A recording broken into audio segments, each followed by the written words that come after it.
행복해하는 우리 성도님들과 함께 말씀을 나누게 되어서 너무나 기쁩니다. 담임 목사님께서 35년간 피와 땀과 눈물로 일군 교회를 제가 되게 쉽게 하겠습니까? 저도 피와 땀과 눈물 함께 흘리면서 본den교회를 함께 섬겨 나가는 그러한 사람이 되겠습니다. 한 달 동안 다시라고 하는 주제를 가지고 저도 마찬가지고 우리 모두가 다시 한번 일어나고 다시 회복해서 다시 충성봉사하고 하나님 영광을 위해서 달려가야 되겠다, 그런 생각을 가지고 이번 한 달 컨셉을 다시로 잡아봤습니다. 여러분들도 기대를 적게 가지지 마시고 항상 하나님은 기대 이상으로 역사하시는 분이기 때문에 우리가 함께 이 말씀을 통해서 은혜를 받고자 합니다. 오늘 제목을 다시 사랑하라, 그렇게 잡아봤습니다. 제가 젊은 시절 유행했던 찬미라고 하는 노래 아시죠? 찬미 300, 낮에 내처럼 밤에 달처럼. 그 노래를 지은 최용덕 씨가 월간지 같은 책들을 냈는데 그 월간지 92년 2월호에 보면 이런 기사가 나옵니다. 어떤 군인이 월남전에 참전해서 크게 다쳤습니다. 그렇게 해서 이제 제대를 하게 되었는데요. 집에 돌아와 보니까 자기 아내가 다른 남자와 바람이 나서 아기를 놓아두고 도망을 가버렸습니다. 그래서 그는 어린 아기를 등에 업고 직장도 없이 구걸하면서 삼천리 방방 곳곳을 헤매면서 아내를 찾아다녔습니다. 잃어버린 자기 아내의 얼굴을 그리면서 밤이나 낮이나 찾아서 헤매다가 기진해서 돈도 없고 마음도 쇠약해져서 수년째 그렇게 다니다가 부산의 어느 이름 모를 거리에서 행여병자로 죽고 말았습니다. 그의 등 뒤에는 어린 아기가 여전히 엎여 있었고요. 그 몸에서 유서가 한 장 나왔는데 아내의 사진이 있고 그 사진 뒤에다가 이렇게 적었습니다. 사랑하는 아내요, 나는 그대를 사랑했었다. 지금도 사랑하고 있다. 앞으로도 영원히 사랑하겠다. 이런 글이 적혀 있었습니다. 참 이 얼마나 깨끗한 사랑을 품고 살았던 상위 군인입니까? 과거에도 사랑했고 지금도 사랑하고 앞으로 영원히 사랑하겠다, 그런 사랑의 내용으로 많은 사람을 울리게 되었습니다. 이 예화의 내용이 오늘 마치 호세아 성경의 줄거리와 같은 내용입니다. 여러분, 한 번 사랑에 금이 간 그 대상에게 다시 사랑을 줄 수 있을까요? 한 번 금이 간 사랑을 여러분 어떻게 회복할 수 있을까요? 마치 아무 일이 없었다는 것처럼 한 번 금이 간 사랑을 다시 회복한다는 게 참 쉽지 않을 겁니다. 부부간의 사랑도요, 수십 년간 살았지만은 한 번 심각한 상처를 받으면은 그걸 회복하기란 여간 어려운 게 아닙니다. 저야 한 번 사랑의 상처를 받아본 적이 없기 때문에 그런 걸 잘 모르겠습니다만 우리 모두가 다 아마 그런 경험이 다 있을 겁니다. 아무리 사랑했던 연인 사이, 그 연인 사이라도 한 번 상처가 나면, 금이 가면요, 그걸 회복하는 건 상당히 어려운 시간이 걸립니다.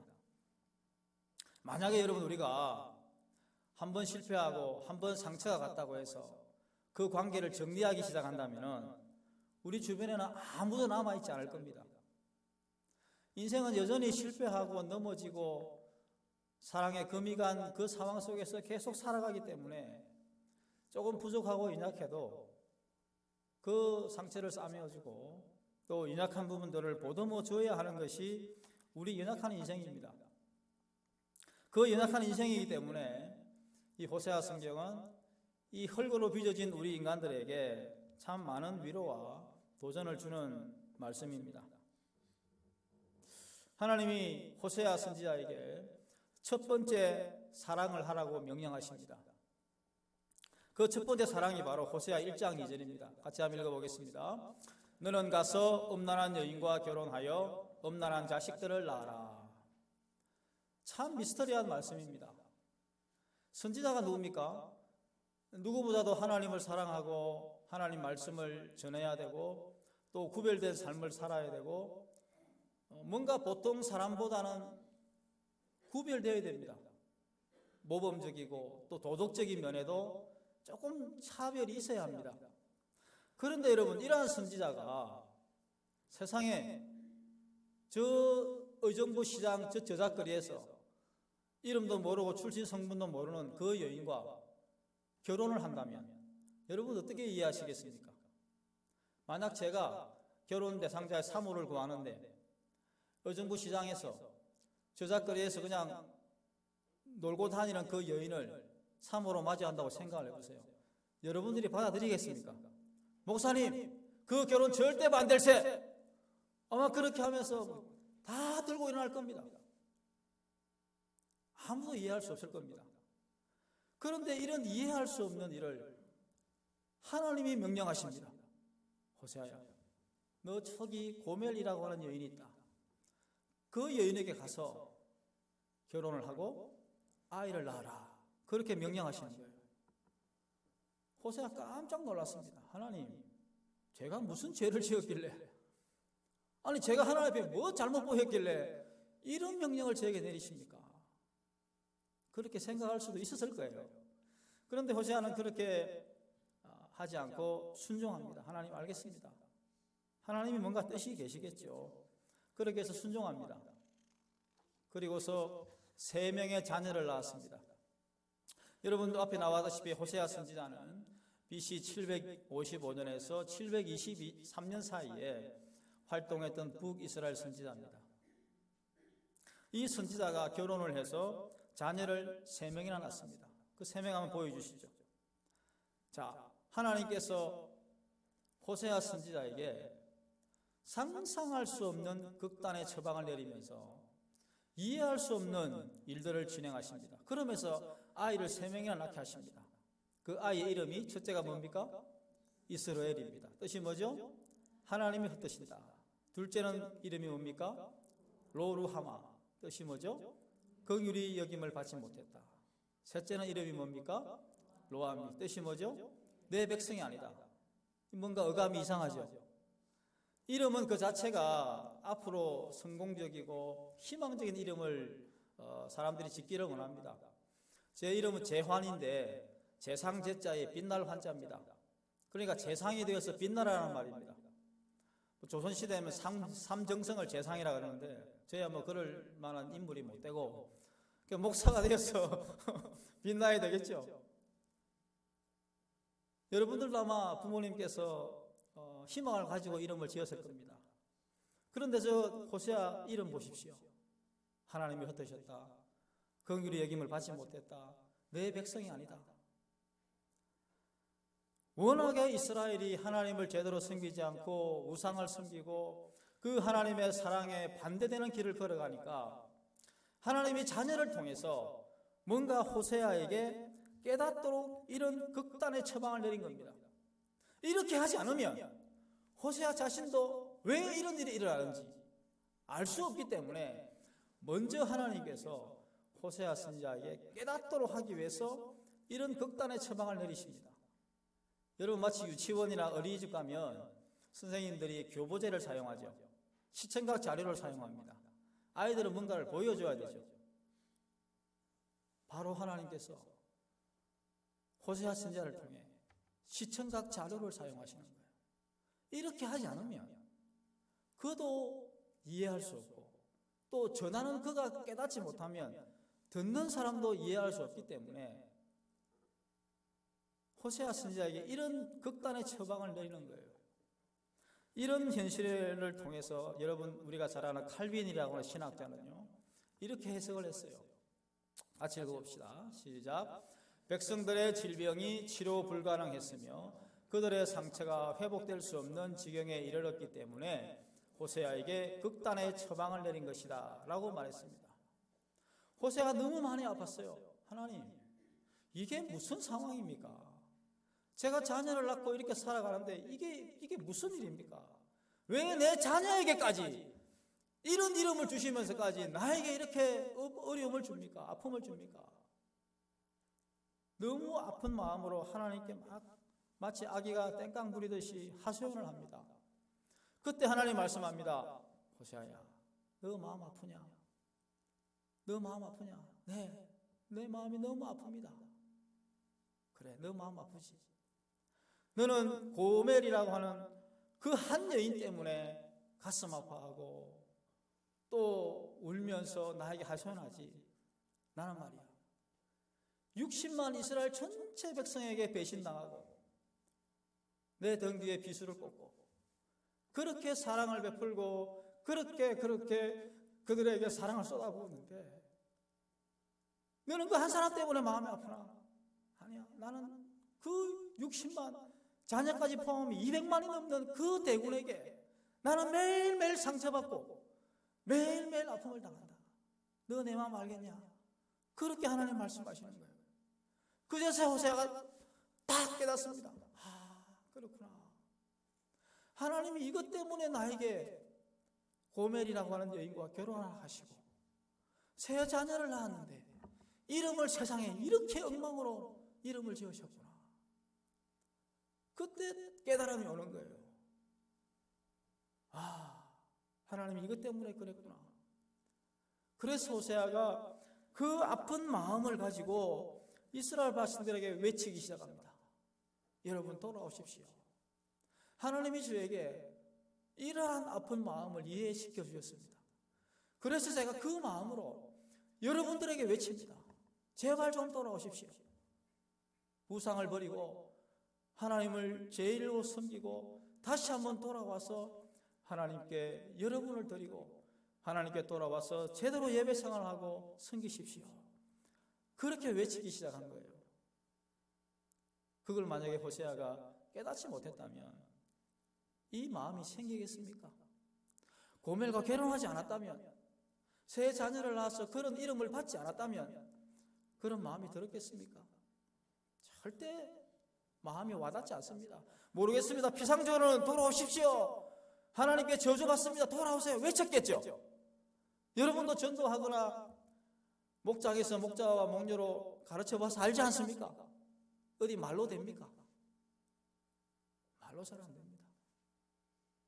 마음과 마음이 전달되어야, 그 마음이 모든 식구들에게 전달되어야 감동이 되고 돌아오지, 아무리 좋은 말도 진정성이 담겨지지 않으면 안 되는 거예요.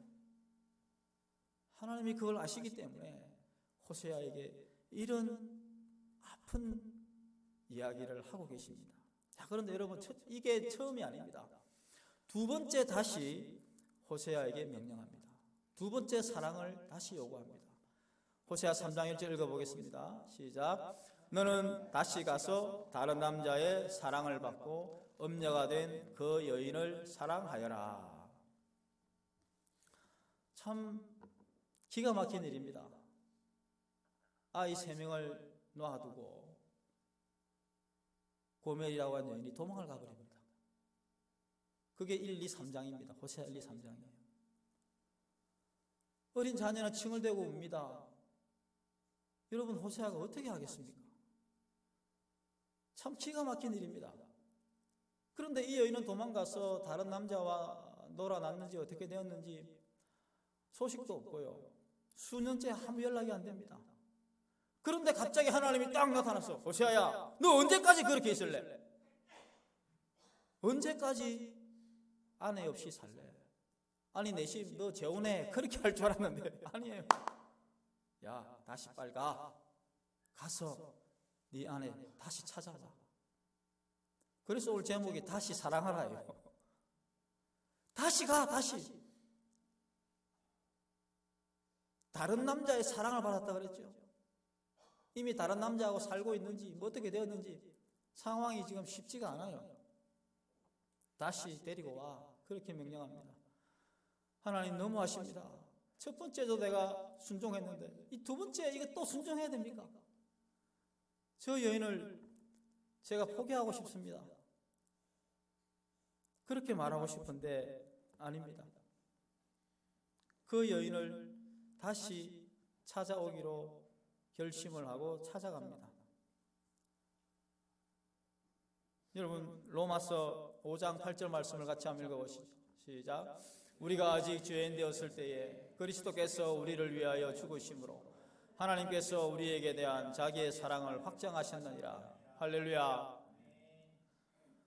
우리가 아직 죄인 되었을 때에 뭐 상대가 완벽하고 퍼펙트하고 나를 정말 사랑해주고 나에 대한 모든 필요를 다 채워주고 모든 조건을 다 갖추고 정말로 어디 하나 버릴 게 없는 그런 상대방이라서 사랑해주고 보호해주고 챙겨주는 게 아니라 상대방이 전혀 준비가 되어 있지 않고 정말 사람이하고 도대체 저 사람은 뭘 보고 배웠을까?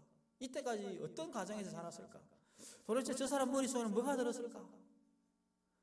그런 생각이 들 만한 그런 상황인데 그런 상황임에도 불구하고 내가 저 사람을 위해서 죽기까지 사랑해야 되겠다.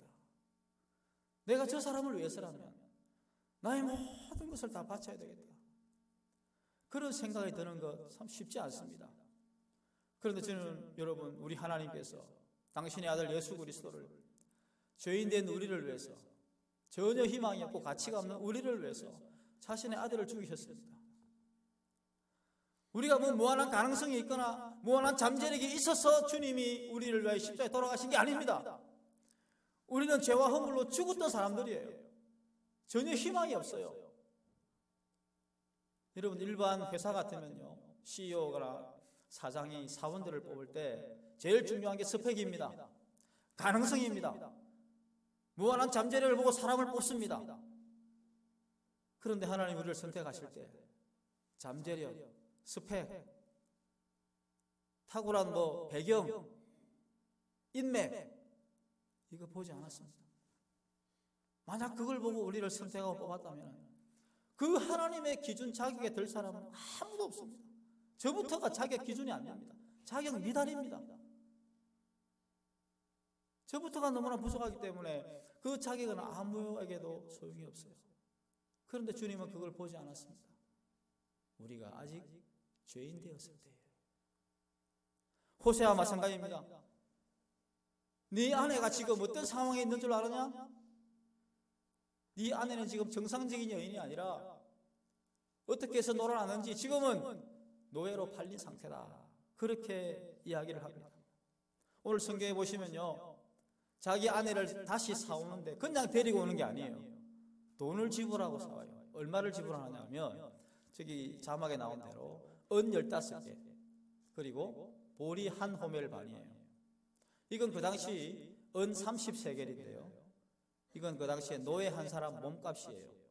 무슨 말인가 하면 지금 자기 아내가 어떻게 놀아났는지 제대로 빚을 못 갚아서 노예로 팔려버렸어요. 그런데 그 아내를 다시 데려오려면 30세계를 지불하고 사와야 됩니다. 이 얼마나 기가 막힙니까? 내 아내를 데려오는데 돈을 주고 다시 데려와야 돼요. 상황이 만만치는 않습니다. 하나님이 다시 가서 데려오라고 하셨는데 그냥 데려오는 줄 알았는데 돈을 줘야 돼요. 비용이 발생합니다. 선지자가 무슨 돈이 있습니까? 요즘 말로 같으면 농협에 가서 대출을 받아가지고 30세계를 빌려서 갚은 거예요. 여러분, 우리가 주의 일을 하거나 몸된 교회를 봉사하거나 사역할 때 어디 빈손으로 됩니까? 반드시 비용이 발생합니다. 어떤 수고를 하든지 여러분이 가정교회에서 목장에서 식사를 대접해도 비용이 발생하지 않습니다. 그냥 되는 일은 세상에 하나도 없어요. 호세아도 마찬가지입니다. 선지자가 돈이 없지만 빌려서라도 그 돈을 지불하고 자기 아내를 사오는 겁니다. 여러분 생각해 보십시오. 내 아내를 데리고 오는데 돈까지 지불하면서 데리고 옵니다. 데려오면서 호세아가 무슨 생각했겠습니까? 하나님, 내가 왜 이렇게 해야 됩니까? 내가 이렇게까지 해야 됩니까? 아니, 내가 주님의 일에 순종해서 일하는 것만 해도 벅찬데 내가 아내까지 신경을 써야 됩니까? 이까지 내가 신경을 써야 됩니까? 그런 생각이 들 수 있을 겁니다. 이것이 오늘 우리의 현실입니다. 내가 교회에서 봉사하는 것도 벅찬데 주변 사람들의 말까지 신경을 써야 되고 또 여러 가지 상황도 신경을 써야 돼요. 봉사하는 것도 벅찬데 이러저러한 사건이 발생하거나 일이 발생하면 참 그만두고 싶은 생각이 들기도 하고 이게 뭔가라고 생각이 들기도 하고 지금까지 봉사한 게 이게 뭔가라고 하는 생각이 들기도 합니다. 참 만감이 교차하고 여러 가지 생각들이 드는 것이 우리의 삶이에요. 호세아 역시 마찬가지였을 겁니다. 그런 여러 가지 아픔과 어려움이 들면서 힘든 지난한 과정들을 거치면서 나아왔습니다. 2번씩이나 하나님의 말씀에 순종하게 됩니다. 2번씩이나 하나님께서 명령하신 그 명령에 순종하면서 한 걸음 한 걸음씩 나아갑니다. 참 이러한 상황들이 우리의 삶 가운데 많이 일어나는 줄로 압니다. 사랑하는 성도 여러분, 우리가 때로는 한 번 넘어질 수 있고 또 여러 가지 어려움 가운데서 실패할 수 있고 좌절할 수 있습니다. 그러나 그 가운데서 하나님은 다시 우리에게 일어나라고 명령하시고 다시 가서 비용이 발생하고 다시 가서 어려운 일이 있더라도 우리에게 회복하기를 원하십니다. 그 가운데서 하나님이 자신의 마음을 우리에게 드러내 주십니다.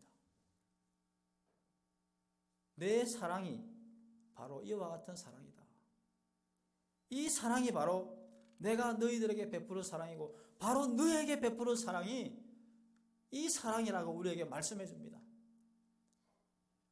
하나님께 주신 이 사랑이 오늘 우리 가운데 있기 때문에 저와 여러분이 이렇게 이 자리에 와서 예배하고 하나님께 영광 돌리는 줄로 믿습니다. 사랑하는 성도 여러분, 호세아가 이러한 순종을 하면서 자기 아내를 데려옵니다. 데려왔지만 오늘 성경 4절 말씀 보면 조금 이제 다른 상황이 연출됩니다. 고멜을 데리고 오면서 너는 일정 기간 좀 시간을 가지자. 그러면서 너와 내가 그동안 깨져 있었던 사랑을 회복하기 위해서 너도 시간을 가지고 나도 시간을 가지면서 하나님 앞에 정리하는 시간을 좀 갖자. 그렇게 하면서 고멜에게 시간을 줍니다. 그러면서 하나님과의 교제나 또 나와의 만남 가운데 어느 정도 준비할 수 있는 시간을 줍니다. 우리가 때로는 하나님 앞에 잘못할 수 있어요. 결정적인 실수를 할 수 있어요. 그때 하나님이 용서는 해주세요. 회개하면 용서해 줍니다만은 그러나 다시 하나님의 사랑을 회복하는 데는 어느 정도 시간이 필요해요. 주님이 우리를 위해서 십자가에 돌아가시고 그 예수 그리스도를 믿는 우리가 몸된 교회에서 신앙생활을 합니다. 어찌 보면 이 신앙생활하는 시간이 우리가 근신하는 시간이고 하나님과 다시 만나기 위한 하나의 준비 기간일 수도 있어요. 이곳에서 부대끼고 성도들과 함께 시간을 가지고 때로는 상처받고 때로는 아픈 마음을 가지고 서로 간의 어려운 여건들을 겪으면서 우리는 다져지고 깨지고 부서지면서 하나님의 사람으로 만들어져 갑니다.